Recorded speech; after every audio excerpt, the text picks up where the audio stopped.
Top of the hour, we're on top of the news, and it's breaking news as a 14-hour standoff in Yukon now over. We have an inside look at the scene at the drastic measures police took to flush a man out from being barricaded inside a business. Plus, thousands of people are still without power this morning. What the state's trying to do to turn the lights back on. And what lawmakers are calling for this morning after 4 earthquakes hit Edmond in just 10 hours. But first, a live look at downtown Oklahoma City from our Air Comfort Solutions WeatherBug camera. It is very cold out there. It's very cold. I was talking to somebody I went to high school with yesterday, and she's from Oklahoma. Okay. And I was like, yeah, we had an earthquake while we were on the air. She's like, earthquakes? And I go, yeah, you would not believe. I said, we had ice storms, we've had earthquakes, we had blizzard conditions. This is the place. This is Weather Central and Earth Central right here where we're at. Yep. All right, let's head over to meteorologist Marcy Novak to talk more about this. Thank you, Shelby. Some breaking news. A standoff in Yukon has just ended within just the last hour this morning after a man had barricaded himself in a business across from Yukon High School. Fox 25 has been following this closely since noon on Tuesday. Tom George live at the scene with what tactics police used to get this man into custody. Tom. Again, that happened just an hour ago, and we have actually done some digging on the suspect's background. Here's what we found out so far. Yeah, according to court documents, Daniel Harris was arrested for driving under the influence back in 1998. In 2007, he was charged with child abuse. He pled guilty to that charge and spent nearly 2 years in prison. According to the Department of Corrections online records, Harris is still on probation for that crime. He was arrested on his current drug charges in June of this year.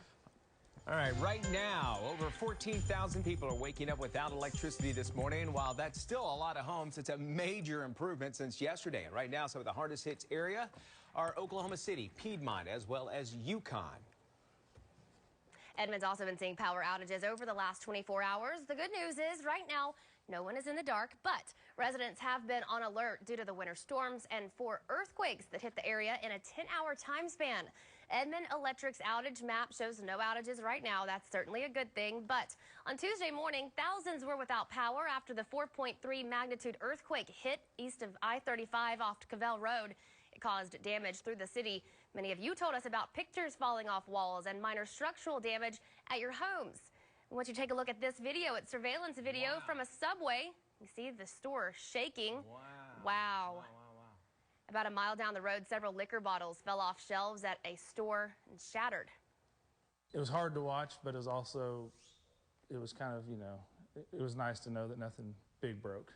Yeah, could have been really expensive. Exactly. The second quake hit about 10 minutes after the first one.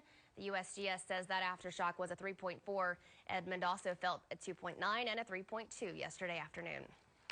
That made national news, too. I was listening to Fox News on the way in. They were talking about Edmond. Well, 4 earthquakes, those 4 earthquakes that had shaken Edmond are now shaking up some lawmakers. They say state reps are also saying more needs to be done. Representative Jason Murphy is concerned that the earthquake happened in such a highly populated area. He says because it's caused so much damage, even a power outage, the legislators will be persuaded to look at laws to restrict energy activity. I think that puts this into a whole new arena of discussion and brings more attention to this concern than ever before. There's clearly an escalating chain of events that's leading to an area we don't want to go. Meanwhile, Representative Richard Morissette is calling on the governor to ban wastewater injection altogether. Now, according to research, that's the process causing most of our earthquakes. He says the governor should use her executive authority and that, quote, there's much more that she could and should be doing before someone is seriously injured. Well, some good news for Oklahoma. We're now eligible for some federal funds more than 30 days after the last month's ice storm. President Obama signing a disaster declaration for 18 counties. He's ordered federal aid to help pay for damage from ice and flooding from late November storm. The declaration includes 18 counties. It does include Oklahoma, Grady, Canadian, Logan, and Kingfisher counties in our area. The FEMA funding will be available to state, tribal, and local governments, as well as some nonprofit organizations.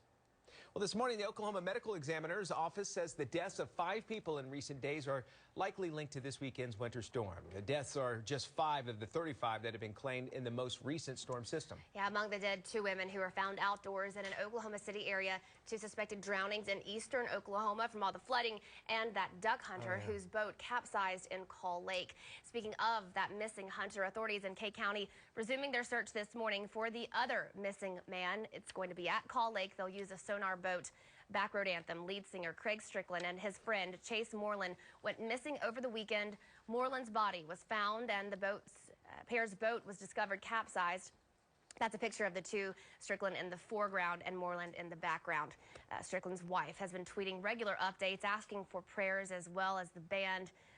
Certainly a story we will continue to follow for you.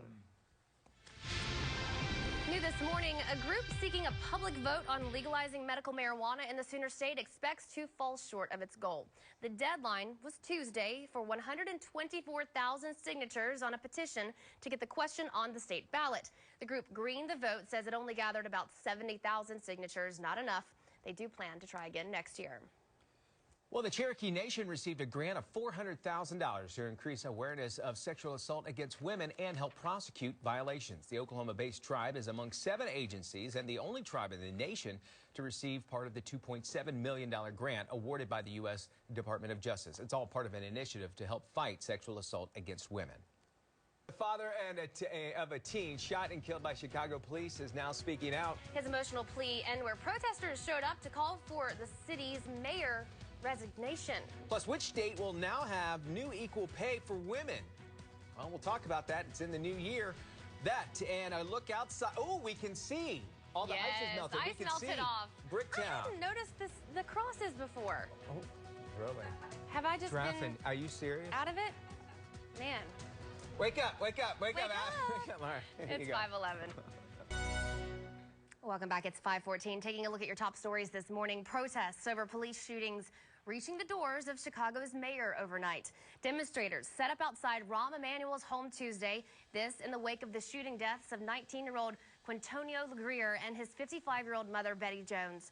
A crowd chanting and demanding the resignation of the mayor, as you see there. He waited until we were fed up. So Rahm Emanuel, you too far in the hole. You too far in the hole, and I don't think you can get back out. We need you to resign, and we need you to resign now. The father of the teen fatally shot by Chicago police has now taken legal action against the city. He filed a wrongful death lawsuit Monday, stating an officer shot his son without justification, used excessive force, and failed to provide medical care as he lay bleeding on the floor. But I never once thought that once he entered that staircase, that his life would be ended by someone who didn't know what to do. Now, in this case, my only son is gone, and I don't know what to do. Tell me what to do. I'm doing the best I can. The mayor has been plagued by controversy in recent months as many citizens say Emanuel has not done enough to stop or investigate the violence. Many have also called for his resignation. He, on Tuesday, came back early from a family vacation in order to look into training for police officers having to deal with situations where suspects may have mental issues. We'll still follow that story for you. All right, well, now we know how Mexican authorities were able to find this guy, the affluent teen Ethan Couch, and his mom. Apparently, they used a cell phone to order pizza. It led investigators right to him. The two disappeared after a video surfaced allegedly showing Couch, who is 18, playing beer pong. That is in direct violation of his 10-year probation. He got that after he hit and killed 4 people in 2013, driving with a blood alcohol content 3 times the legal limit. A lawyer representing some victims' families says the fact that he ran proves he's never been held accountable for killing those 4 people. Couch's mother, Tanya, charged with hindering the apprehension of a juvenile. The 2 are currently sitting in a Mexican jail and will be deported to Texas. Well, here's some new information. A new measure, it's being called the nation's strongest equal pay law for women, is set to take effect this week in California. The bill goes into effect New Year's Day. Among other things, the law requires employers being sued to prove they had legitimate reasons for paying male workers more. The bill's author also says that it provides new protections for workers who compare wages. Those in support of the bill include numerous senators, legislators, business leaders, and equal pay advocates like Academy Award-winning actress Patricia Arquette. Also going into effect New Year's Day is the smoking age. It's being raised in Hawaii from 18 to 21. This includes not only cigarettes, but e-cigarettes. And now retailers will be required to post signs or face a fine. Other cities and counties in the nation are actually having a similar smoking age laws, but Hawaii will become the first state to change the law. Also changing with the new year is where people can smoke e-cigarettes. They're not going to be able to do it anywhere. Regular cigarettes aren't allowed in places much like restaurants.